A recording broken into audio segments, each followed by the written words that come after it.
Praise the Lord everyone. आप सभी को जय मसीह की। आज के वीडियो में हम बात करने वाले हैं कि हम परमेश्वर के साथ उस गहरे रिलेशनशिप को कैसे बिल्ड कर सकते हैं, क्या क्या प्रॉब्लम्स हम फेस करते हैं और उन प्रॉब्लम्स पर हम कैसे विक्ट्री को पा सकते हैं।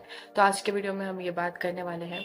तो सबसे पहले हम वचन में देखते हैं कि परमेश्वर ने हमें क्या कहा है, परमेश्वर का वचन हमें क्या कहता है। जब हम पढ़ते हैं परमेश्वर के वचन में तो वहाँ लिखा है कि परमेश्वर ने हमें चुना है। हमने परमेश्वर को नहीं चुना है, लेकिन परमेश्वर ने हमें चुना है और चुनकर उसने हमें पुत्र और पुत्री ठहराया है। परमेश्वर ने हमें अपनी संतान ठहराया है। तो आज अगर परमेश्वर हमारे एक पिता की तरह है और हम उसके संतान की तरह है, तो हमारा रिलेशनशिप उसके साथ कैसा होना चाहिए।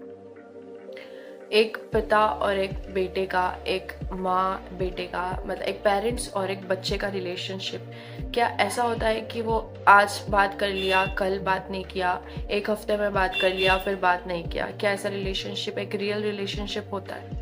नहीं। एक रियल रिलेशनशिप होता है जब आप एक कंटिन्यूअली जो आप संगति में रहते हैं उनके साथ, अब उनसे चीज़ें शेयर करते हैं, उनसे बात करते हैं, वो एक तरह का एक स्ट्रॉन्ग रिलेशनशिप, एक रियल रिलेशनशिप होता है। बाकी अगर कोई रिलेशनशिप है कि आप कभी बात कर रहे हैं कभी नहीं कर रहे हैं, तो वो एक फेक रिलेशनशिप होता है।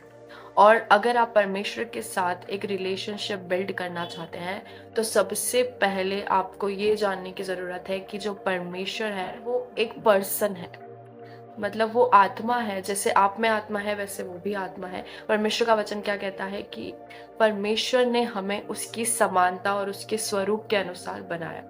इसका मतलब क्या है कि जैसे हमारे अंदर इमोशंस है, जैसे हमें रोना आता है, जैसे हमें हंसना आता है, जैसे हमें गुस्सा आता है, जैसे हमारे अंदर जो चीज़ें हैं, वही कुछ कुछ चीज़ें परमेश्वर के अंदर भी पाई जा पड़ते हैं। तो परमेश्वर के अंदर एक गिल्ट वाली फीलिंग को हम देख सकते हैं। पुराने नियम में कई जगह हम देख सकते हैं परमेश्वर को गुस्सा आया, कई जगह हम देख सकते हैं कि उसका मन दुखी हुआ। वैसे ही जैसे आपके अंदर फीलिंग से आप एक पर्सन है, वैसे ही होली स्पिरिट परमेश्वर भी एक पर्सन है, उसे भी फीलिंग्स है, उसे भी इमोशंस है। और उसी परमेश्वर को आप कई बार हर्ट करते हो, उसका मन को आप दुखी करते हैं। वो आपके लिए वेट करता है कि आप उसके पास जाएंगे, उससे प्रार्थना करेंगे, उसके साथ समय बिताएंगे। लेकिन जब आप ये चीज़ें नहीं करते हैं तो उसका मन दुखी होता है। इसलिए सबसे पहले आपको ये रियलाइजेशन की ज़रूरत है कि वो एक पर्सन है। परमेश्वर को लेकर आपके अंदर एक फॉर्मल एक चीज़ नहीं होना चाहिए कि ठीक है परमेश्वर है, ओके। पर परमेश्वर है वो, लेकिन उसका दूसरा साइड आपके लिए क्या है कि वो आपका पिता है। उसने आपको अपना मित्र कहा है। वो आपके साथ एक रिलेशनशिप को चाहता है। वो चाहता है कि आप उसके सामने अपने मनों को खोले। जैसे आप अपने बेस्ट फ्रेंड के सामने, आप जिसके साथ क्लोज रिलेशन में रहते हैं, आप उनके सामने अपने मन को पूरी तरह से खोल देते हैं कि आज मैंने ये किया, आज मुझसे ये हुआ, मुझसे ये गलती हुई, सारी चीज़ें। वैसे ही परमेश्वर चाहता है कि आप उसके सामने अपने सारे मन को खोले। अगर आपसे कोई गलती भी होती है तो आप उससे भागे नहीं, आप उसी के पास दौड़ कर जाए और उसी को बताएं कि परमेश्वर मैंने तेरे विरोध में ये किया, ये किया। जब आप इस हैबिट को अपनी लाइफ में लागू करेंगे, इस हैबिट को कंटिन्यू करेंगे, तो आपका रिलेशनशिप परमेश्वर के साथ स्ट्रांग होता जाएगा। दूसरी चीज़ आपको समझने की ज़रूरत है कि आपको एक फिक्स टाइम रखना होगा परमेश्वर से मिलने का। क्योंकि अगर आप एक फिक्स टाइम नहीं रखेंगे तो परमेश्वर आप पे कैसे ट्रस्ट कर सकता है कि वो आपसे बात करे। आज लोग बोलते हैं कि परमेश्वर हमसे बात नहीं करना। वो आप पे कैसे भरोसा करे कि वो आपसे बात करे, क्योंकि आपका तो कोई फिक्स टाइम ही नहीं है कि आपको इस टाइम परमेश्वर की उपस्थिति में जाना है। वो आपके लिए वेट करता है, लेकिन आप दूसरे कामों में लगे हैं, आप घूम रहे हैं, फिर रहे हैं, दोस्तों के साथ फोन में लगे हुए हैं।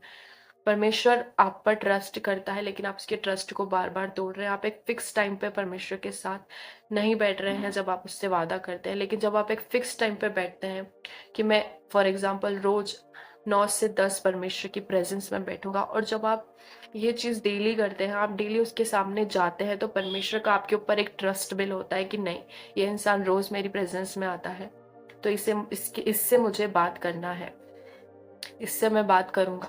परमेश्वर फिर उस बारे में सोचता है। लेकिन अगर आप नहीं करते हैं तो परमेश्वर के मन में क्या रहता है कि आज आ रहा है, कल नहीं आएगा, क्या भरोसा, अगर मैं इससे कुछ बात शेयर कैसे करूं, अगर मैं करूंगा तो ये अगले हफ्ते तो मेरे साथ रिश्ता तोड़ देगा।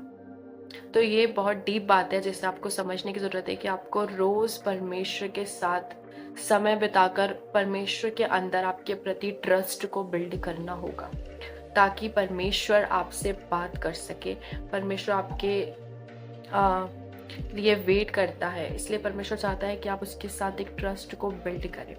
और दूसरी जो सबसे बड़ी प्रॉब्लम है जो परमेश्वर के साथ हमें रिश्ता बनाने में रोकती है, वो ये है कि जब हम परमेश्वर के साथ उपस्थिति में जाते हैं तो सबसे बड़ी डिस्ट्रैक्शन जो आती है वो है आपका मन। आपका मन भटकता है आगे, आपको फ़ोन चलाते वक्त वो चीज़ याद नहीं आएगी, लेकिन जब आप बाइबल पढ़ेंगे या परमेश्वर के साथ बैठेंगे तो आपको तुरंत माइंड में आएगा कि अरे मुझे ये काम करना था, अरे मुझे ये करना था, अरे मुझे वो करना था। तो इसका सल्यूशन क्या है? आप ऐसा कर सकते हैं कि आपका ध्यान ना भटके, उसके लिए आपको एक जगह पर बैठकर और आंखें बंद करना बहुत ज़रूरी है। आंखें बंद करना इसलिए ज़रूरी है क्योंकि जैसे आपकी आंखें खुली रहती है तो आपको जो चीज़ दिखती है वो आपका मन डिस्ट्रैक्ट करती है। और कई बार ऐसा भी होता है कि आंखें बंद करते हैं तो आपके मन में डिस्ट्रैक्शन चलती है, मन में विचार चलते हैं, उससे आप डिस्ट्रैक्ट हो जाते हैं। तो उससे हम कैसे विजय पा सकते हैं, वो है कि अपने मुंह को खोलना। जब आप अपने मुंह को खोलते हैं, क्योंकि आप बोलना और सोचना दोनों चीज़ एक साथ नहीं कर सकते, इसलिए अपने मुंह को आप खोलिए, पवित्र आत्मा से सहायता मांगिए और पवित्र आत्मा की सहायता से परमेश्वर से बात करना स्टार्ट करिए। शांत ना बैठिए और मन में प्रार्थना तो बिल्कुल मत कीजिए। अपने मुंह को खोलिए, परमेश्वर से बात करिए। जैसे आप एक पर्सन से बात करते हैं वैसे ही परमेश्वर से आप बात करिए और हमेशा उसके साथ एक आत्मा में आप रहिए। मैंने 2 घंटे प्रार्थना कर लिया लेकिन उसके बाद ठीक है वही चीज़ फिर से आने लगी। तो उससे हम कैसे छुटकारा पा सकते हैं कि आत्मा हमेशा स्पिरिट कॉन्शियस आपको रहने की ज़रूरत है। शरीर के अनुसार नहीं, लेकिन स्पिरिट के अनुसार आपको चलने की ज़रूरत है। क्योंकि जब आप स्पिरिट में रहेंगे, आपका मन परमेश्वर की बातों में रहेगा, तो आप कॉन्शियस रहेंगे कि ठीक है, ये चीज़ परमेश्वर को दुखी करती है, ये चीज़ परमेश्वर को दुखी करती है, ये चीज़ परमेश्वर को खुश कर रही है, मुझे ये करना है, मुझे ये नहीं करना है। ऐसी सारी चीज़ें आपके माइंड में आएगी। और एक सबसे इम्पोर्टेंट बात जो आप कर सकते हैं वो है कि बाइबल के साथ आपको प्रेयर करनी है, क्योंकि परमेश्वर का वचन क्या कहता है कि आदि में वचन था और वचन ही परमेश्वर था। जब आप बाइबल के साथ समय बिता रहे हैं तो इसका मतलब है कि आप परमेश्वर के साथ समय बिता रहे हैं, क्योंकि वचन ही परमेश्वर है। इसीलिए जब भी आप प्रेयर करें अपनी बाइबल को ज़रूर साथ में लेकर जाएं, वचन पढ़ें, उसके अकॉर्डिंग प्रार्थना करें, पवित्र आत्मा से सहायता मांगे।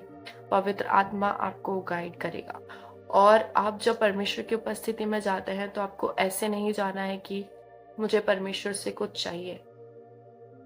आज अगर एक माँ बाप के साथ एक बेटे का रिलेशनशिप है तो वो अगर इसी बेसिस पे रहे कि मुझे पापा से ये चाहिए, मुझे पापा से वो चाहिए, तो वो रिलेशनशिप फेक रिलेशनशिप है और परमेश्वर आपसे ऐसा रिलेशनशिप नहीं चाहता है। इसीलिए आप सेल्फिश नेचर को अपने ख़त्म करिए कि मुझे ब्लेसिंग चाहिए इसलिए मैं परमेश्वर से प्रार्थना करूँगा। परमेश्वर का वचन क्या बोलता है कि तू अपने सारे मन, सारे प्राण, सारी बुद्धि के साथ परमेश्वर से प्रेम कर, विदाउट एनी सेल्फिशनेस। तब ऑटोमेटिकली परमेश्वर आपको आशीष देना चालू करता है, क्योंकि वो देखता है कि आप उसके पास इसलिए नहीं आए हैं कि आपको आशीष चाहिए, लेकिन आप इसलिए आए हैं क्योंकि आप उससे प्यार करते हैं। वैसे ही परमेश्वर के वचन में क्या लिखा है कि पहले तुम उसके धर्म और उसके राज्य की खोज करो।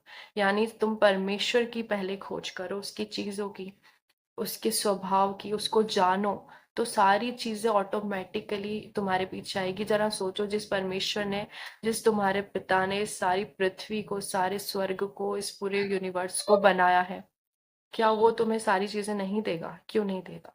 वो देगा, लेकिन हमें क्या ज़रूरत है कि हम सबसे पहले परमेश्वर के साथ एक अच्छे रिलेशनशिप को बिल्ड करें, उससे प्यार करना सीखें। पवित्र आत्मा से सहायता मांगिए, पवित्र आत्मा आपको गाइड करेगा कि कैसे आपको परमेश्वर के साथ एक अच्छा रिलेशनशिप बनाना है। पवित्र आत्मा परमेश्वर के मन की गूढ़ बातों को जानता है, इसलिए वही आपको हेल्प कर सकता है। और परमेश्वर जानता था कि हम खुद से ये नहीं कर सकते, उसने हमें हेल्पर दिया है, पवित्र आत्मा दिया है। उस पवित्र आत्मा को मांगिए और उसके अकॉर्डिंग आप परमेश्वर को प्रसन्न करना सीखिए। परमेश्वर के साथ जल्द ही आपका एक गहरा रिलेशनशिप बन जाएगा, जैसे याकूब का था, जैसे दानियल का था, जैसे यूसुफ का था, जैसे शद्रक मेशक अबेदनगो का था। वैसा रिलेशनशिप आपका परमेश्वर के साथ बनेगा। तब जैसे उन लोगों ने अपने जीवन में अद्भुत गवाहियों को अद्भुत कामों को देखा, वैसे ही आप भी अपने जीवन में एक्सपीरियंस कर पाएँगे। तो आई होप इस वीडियो के द्वारा परमेश्वर ने आपको कई चीज़ें सिखाई होगी और परमेश्वर आपको ब्लेस करे। God bless you all.